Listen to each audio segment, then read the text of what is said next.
Savannah, I'm so sorry to hear about the loss of your husband. I know that this is a heartbreaking experience, but death is a part of life, and no one can escape it. I'm sure that he did the best he could.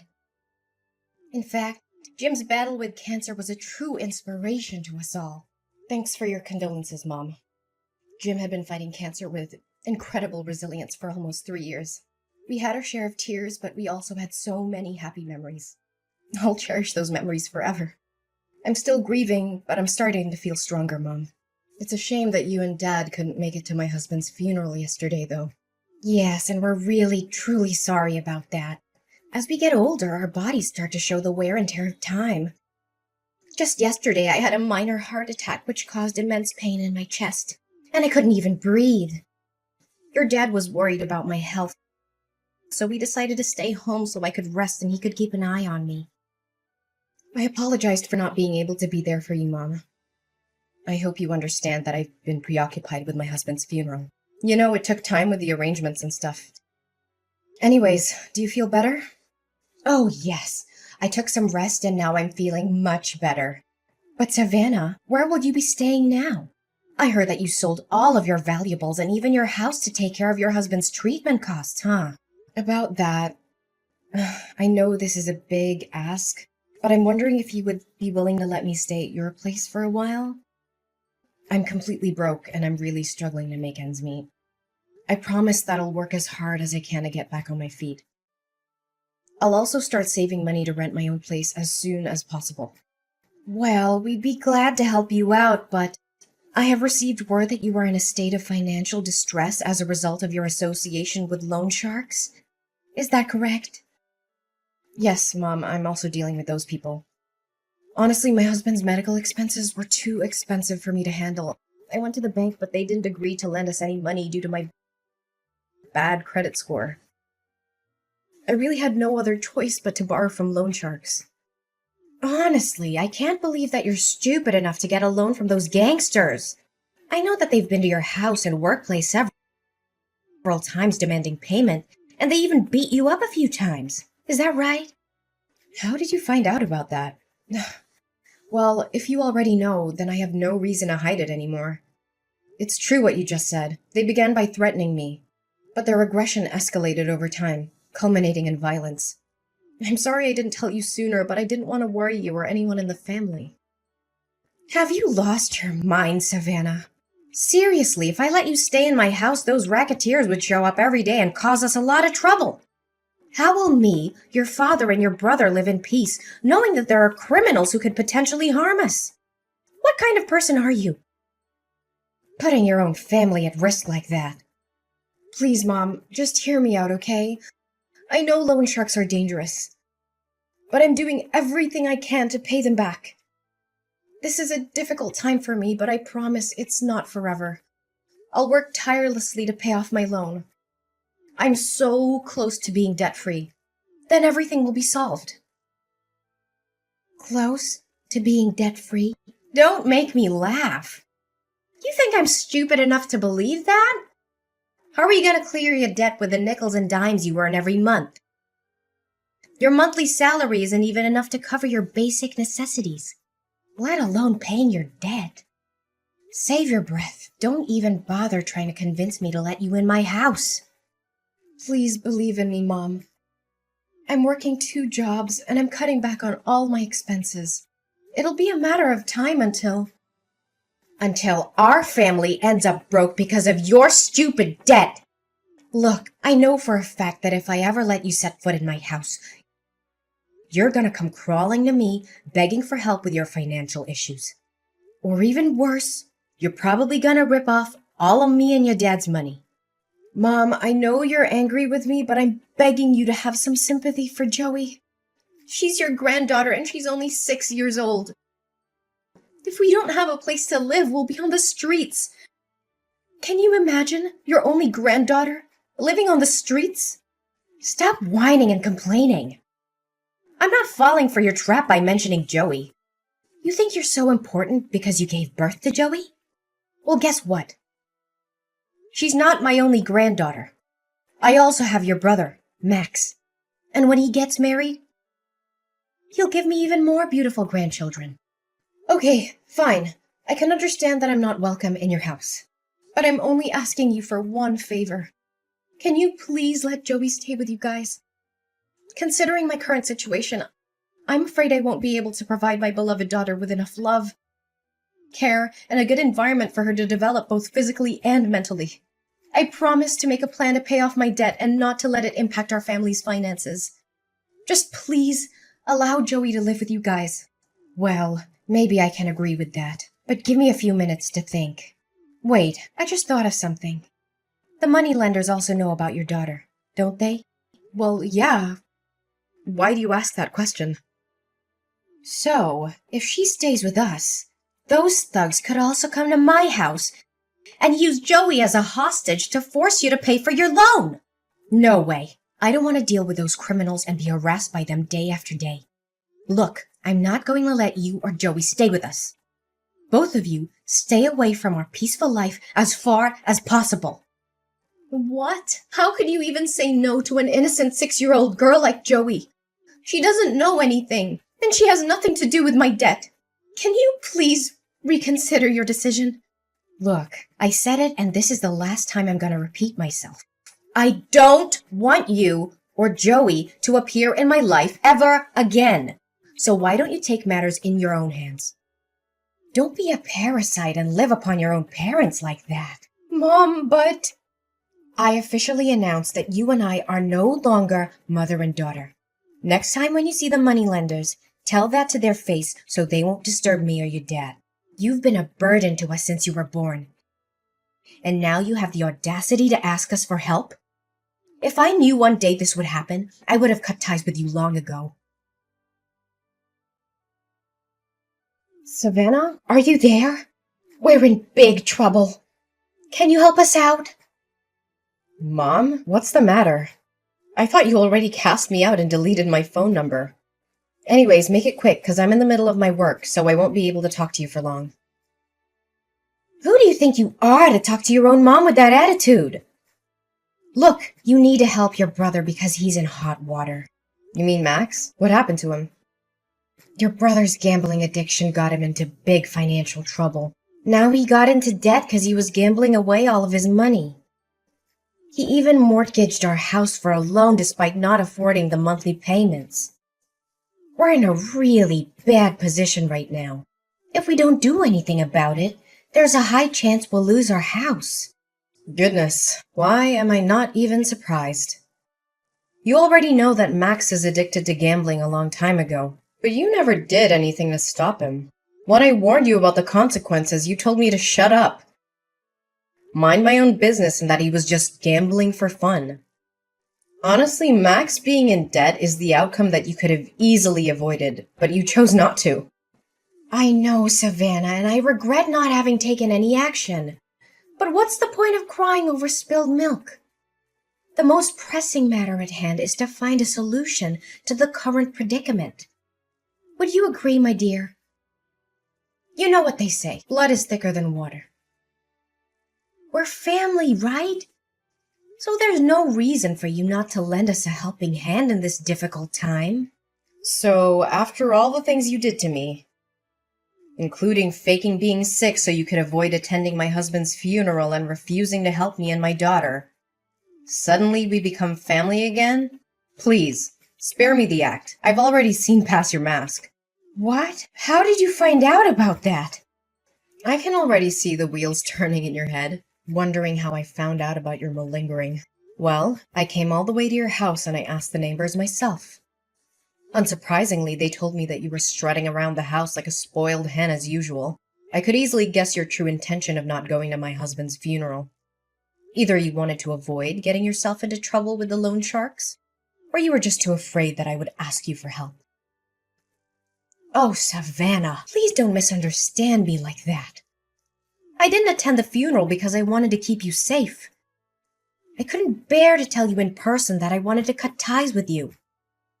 I knew it would have come as a big shock to you, and I didn't want to add to your pain. You said it yourself. You have cut me off from your life. Why do you suddenly come back and ask me to help Max with his problems?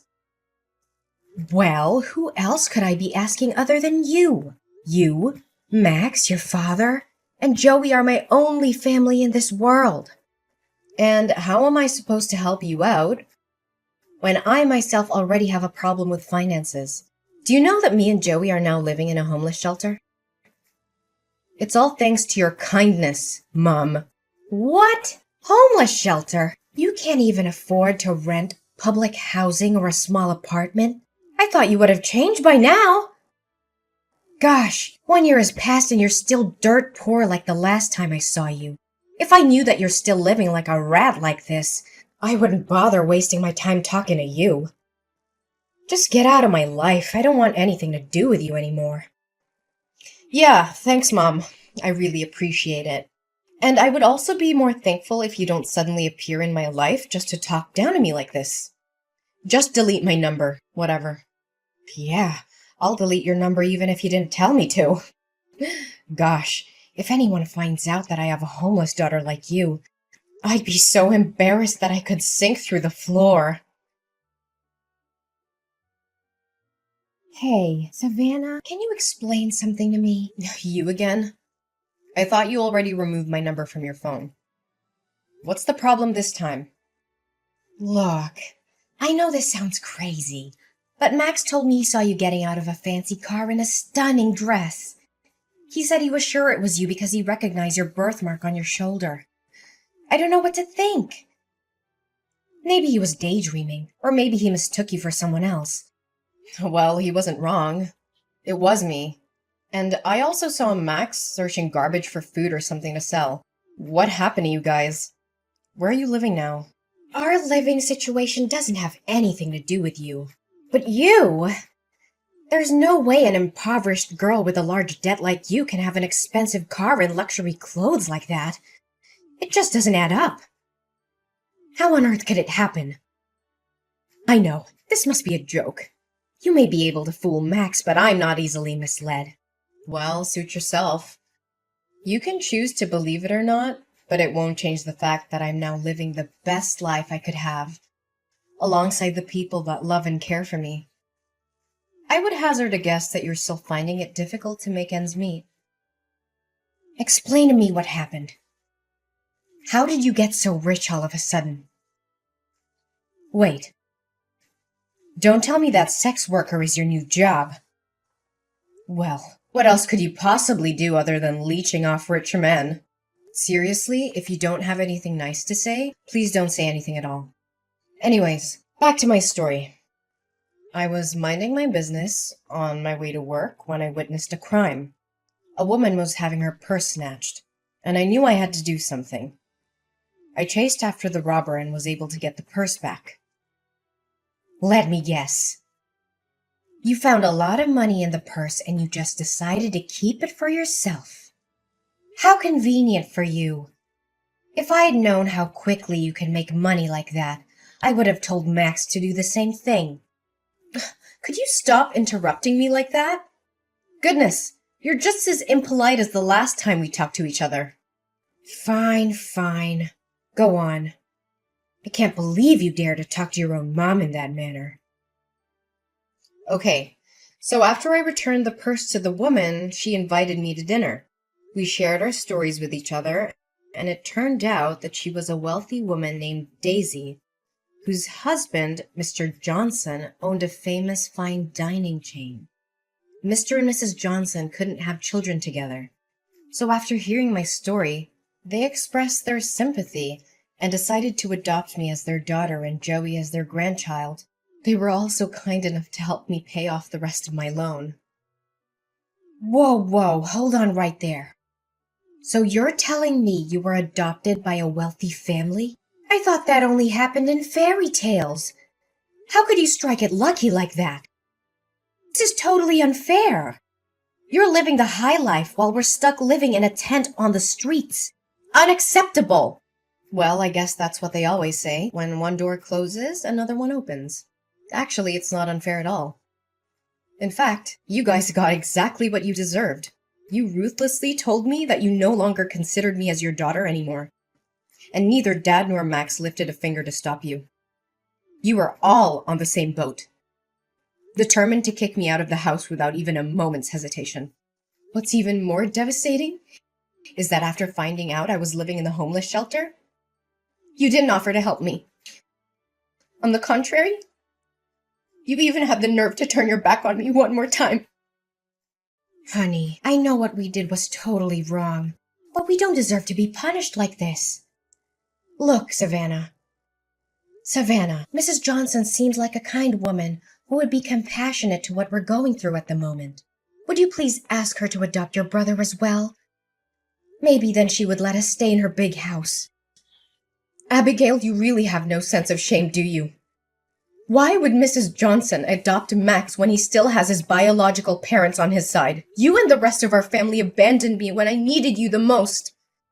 And now that my life is finally starting to look up, you come crawling back to me, expecting help? What kind of person are you? Honestly, you shouldn't have shown your face at all. Savannah, please have mercy on us. I never thought things would turn out this way so quickly. Please think about all the years I've spent raising you to be the beautiful young woman you are today.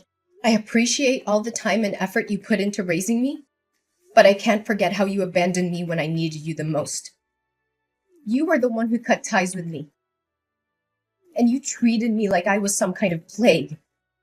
You didn't even bother to weather the storm with me when I was at my lowest point. Honestly, how could you do that to your own flesh and blood? I know. But please think about Joey, too. I bet she misses seeing her uncle and grandparents very much. You know what? I was the one who introduced you to Jim, your late husband. Do you remember that? You two were so good together, and all of your friends were so jealous when you got married to Jim. Yeah. You wanted us to become a couple because you were after his money. But then you strongly disapproved of our marriage when you found out he was an orphan. And after we got married, you encouraged me to divorce him when he got sick and his company went bankrupt. But I was determined to stand by my husband's side. So now you want me to thank you for introducing me to Jim? Oh, come on, sweetheart. Don't you see? Everything I did was for your own good. If you had divorced Jim like I told you to, you wouldn't have been deep in debt like you were back then. It was you who chose not to take my advice. So why are you blaming me for not helping you, huh? Look, just have a word with Mr. and Mrs. Johnson. Tell them to let us move into their house. Seriously, after getting to know how you treated me, Mrs. Johnson was livid with you. I don't think she even wants to see your face. So don't waste your time begging anymore. It's no use. Why did you appear at my wedding? I don't recall having invited you. And more importantly, how did you find out about it? Oh, Savannah. You might not know it, but I was watching over you the whole time. I know everything about you and your new family. You mean stalking me? Good joke, but serious talk here. You could have chosen anyone. But why an ordinary cashier like Michael? That part I can't understand. I mean, I didn't even know that job exists. Well, there are more important things in a marriage than money, you know. Michael always lights up my world with his positive energy, and we truly love and cherish each other. By the way, I've had enough of your constant texts and calls. I'm also tired of you showing up at my front door and making a fuss. I know Max got himself into trouble again, but ain't no way I'm gonna help you guys. I've already agreed to send you a monthly allowance and rented you a small apartment. That's the best I can do. Please help us, dear daughter. Max got back to his old way again. He swindled the money you sent me, gambled it all away, and ended up in debt again. And I can't believe he was stupid enough to actually steal a car and got caught by the police only 30 minutes after that. Now the victim demands $50,000 for restitution, or else your brother will be sentenced to 5 years in prison. Please do something about it, Savannah. I know you told me about that, but this time I'm not going to help you anymore. It's all your fault that he became like this. You didn't do or say anything to stop him. and you tolerated each and every one of his crimes. Now it's time for him to man up and take responsibility for his actions. Please, honey. You know Max is my precious son. I can't stand seeing him being locked up in jail like that. You saw me kneel down and beg for your forgiveness at your wedding. I know we did you wrong. But please give us another chance. It's none of my concern. You should consider yourself lucky that I even let you sit through my whole wedding, even though you cried and made a scene the whole time. My adoptive parents were this close to calling the bodyguard to kick you out. I told you already, I'm not going to help you anymore. Max has to learn his lesson, and so do you. My mother, Abigail, was desperate to help my brother Max avoid getting arrested for the crime he had committed. She couldn't afford to pay the restitution the court had ordered, so she came up with a crazy plan. She used a fake gun to rob a bank. She was arrested almost immediately and sentenced to 2 years in prison. I do feel sorry for Max and my mom.